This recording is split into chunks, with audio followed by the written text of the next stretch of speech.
La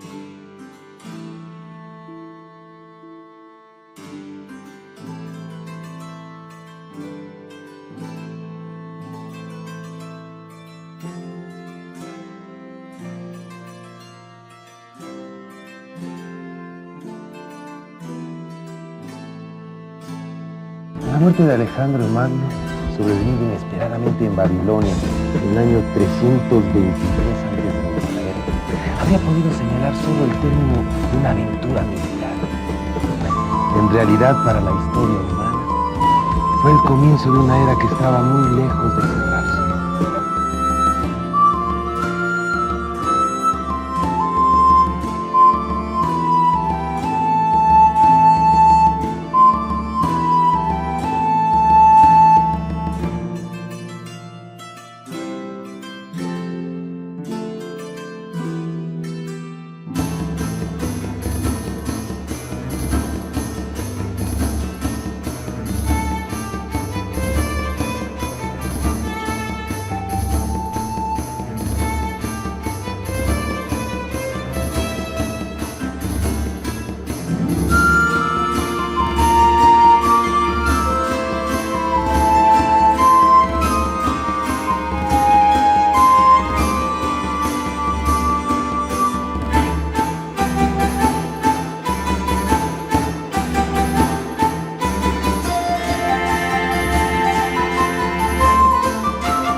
Cuando Alejandro decidió dirigirse contra el rey de Persia, el imperio que él atacaba era tan grande como diverso. Desde Bactriana hasta las fronteras de la Cirenaica, todo en teoría estaba sometido al rey. Unos gobernadores, los sátrapas, representaban al poder central en las provincias. Estas se hallaban comunicadas con la capital por medio de caminos que causaban la admiración de los viajeros griegos. Junto a los sátrapas, el rey enviaba a unos inspectores a los que él llamaba sus ojos y sus oídos, y mantenía por todas partes a unos funcionarios permanentes, encargados de informarle. Pero todas aquellas precauciones del poder central para sostener su autoridad no siempre eran eficaces. Algunos sátrapas actuaban más bien como soberanos que como prefectos dóciles, y cuando tenían que rendir cuentas, no dudaban en rebelarse abiertamente. Además, lo que era más grave todavía, aquella unidad política precaria, amenazada siempre, no contaba con una verdadera unidad nacional o cultural. El imperio de Darío estaba formado por muchas etnias, aglomeraba regiones demasiado diferentes, cada una de las cuales tenía su economía propia, sus problemas sociales, conservaba sus tradiciones nacionales, su religión, su característica estructura, que la conquista de Alejandro no modificó.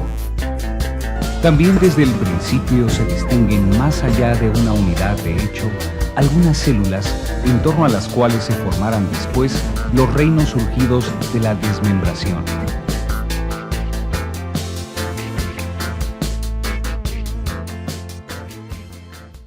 La conquista de Alejandro, al unir en un imperio totalmente nuevo Macedonia y Grecia con las islas y posesiones tradicionales de los soberanos persas, no hizo más que complicar el problema. Alejandro tenía conciencia de la dificultad. Aún no había terminado su conquista militar, cuando ya se esforzaba por establecer en las provincias asiáticas una sólida estructura administrativa.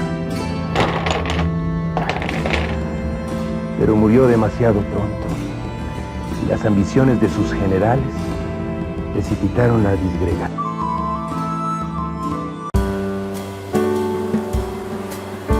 Algunos de los herederos de Alejandro intentaron retomar la unidad del imperio, pero ninguno lo consiguió. Bastaron 50 años para que la proliferación de reinos fuese definitiva.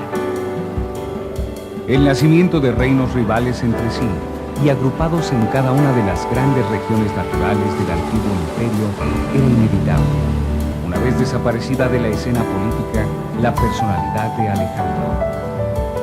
Pero este fracaso de su pensamiento en busca de la unificación de todos los pueblos dominados no impediría que surgiese un mundo nuevo, que no sería ni el mundo estrictamente oriental del viejo imperio persa, ni la Grecia de otro tiempo con su grandeza. Sin embargo, ese mundo fue, desde luego, un mundo griego. Esta es su primera, y tal vez su principal característica. Sí es el periodo que conocemos como el helenismo. Fue griego porque tuvo por centro la cuenca del mar Egeo, porque la ambición de algunos reyes que se lo repartieron fue siempre la de asegurar su dominio sobre el mar, y porque ninguno de ellos podía prescindir de las opiniones de las ciudades helenas. Los griegos no habían sido los conquistadores de aquel imperio repartido, e incluso, al principio, eran los vencidos, pero alrededor de ellos y gracias a ellos, aquel mundo encontró su unidad. El fracaso militar del imperio persa frente al mundo griego había demostrado también que su forma de organización política y social ya no era el adecuado. El sistema de las ciudades griegas más pequeñas y abiertas a la opinión del pueblo fue sustituyendo al esquema persa. La civilización griega no tenía necesidad de recurrir a la fuerza para imponerse. Aun cuando el genio militar griego facilitaba a quien sabía utilizarlo un admirable instrumento de poder, de Grecia procedían los mejores soldados, aquellos mercenarios que agitaban imperios y sin los que pocos príncipes bárbaros se atreverían a intentar algo. De Grecia procedían también los arquitectos, los escultores, los poetas, los filósofos, los legisladores, los comerciantes. En resumen, todos los hombres hábiles para sacar el mejor partido posible a la vida y asimilar los valores de las culturas recién descubiertas para ellos. Por todas partes los griegos se hallan presentes hasta en las más lejanas provincias. Mercenarios integrados en los ejércitos de ocupación o establecidos como residentes. Comerciantes de todas las categorías cuyas caravanas recorren las rutas de Asia. O cuyas tiendas ofrecen los productos de la artesanía helénica a las más diversas poblaciones. Artistas que trabajan en las ciudades de reciente fundación o embellecen las antiguas. Filósofos que reflexionan sobre la mejor manera de gobernar a los hombres o de hacerles felices y prudentes. Poetas que cantan las nuevas glorias o recuerdan los triunfos de antaño. Oradores hábiles en persuadir a las muchedumbres o jueces. Todos colaboran conscientemente o no en difundir el helenismo y en demostrar sus excelencias. En fin, un intercambio continuo y directo entre muy diversos pueblos para el enriquecimiento cultural de todos.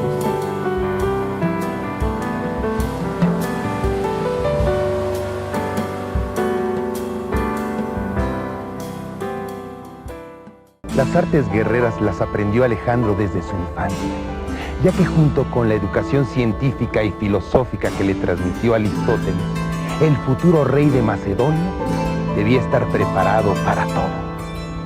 Desde muy chico, quizá a los 15 o 17, ya acompañaba a su padre en las batallas, montado a su fiel corcel Bucéfalo. De ahí viene la leyenda de que Demóstenes, el principal opositor de Filipo, después de la victoria de Lidia, dijo que Alejandro era tan solo un niño. Ese comentario hizo enojar a Alejandro, y más aún cuando después de la batalla de Tesalia, Demóstenes dijo que él era tan solo un adolescente. Era tal el enojo de Alejandro que cuando se dirigía a Atenas dijo a sus generales: le demostraré a Demóstenes al pie de estas murallas que soy un hombre. Alejandro todavía crecería aún más a través de los años, pero no pudo comprobarle a Demóstenes que ya era suficientemente grande, porque Atenas se entregó a sus tropas sin luchar.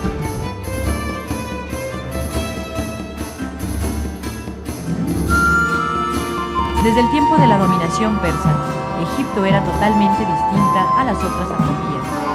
Había conservado su originalidad tradicional y las mantendría más vivas que nunca, bajo el gobierno de Ptolomeo, después de su conquista por Macedonia.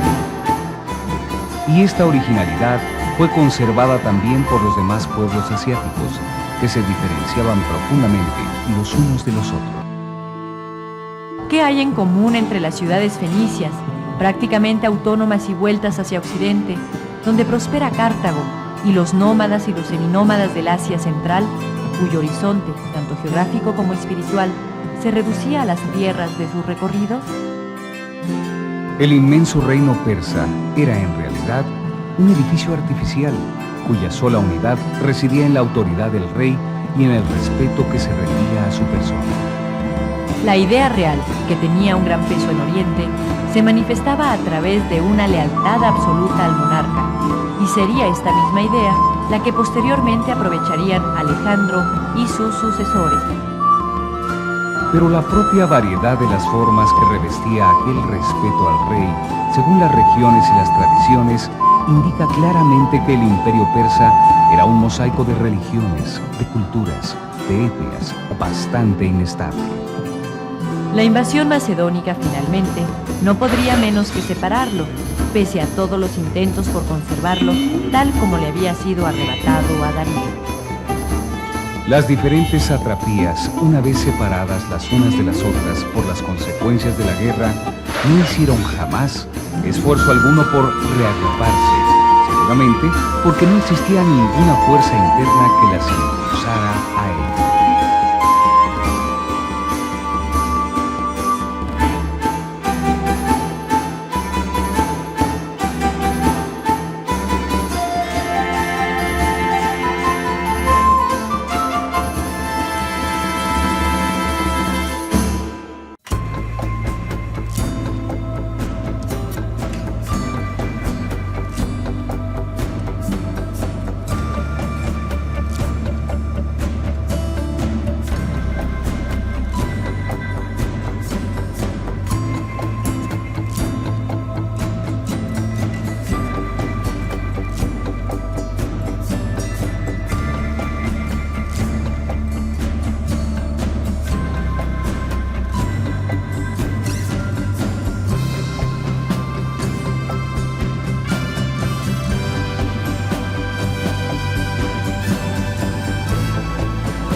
Lo bueno de todo este asunto es que hubo gente que siempre regó la semilla para que ésta pudiera desarrollarse.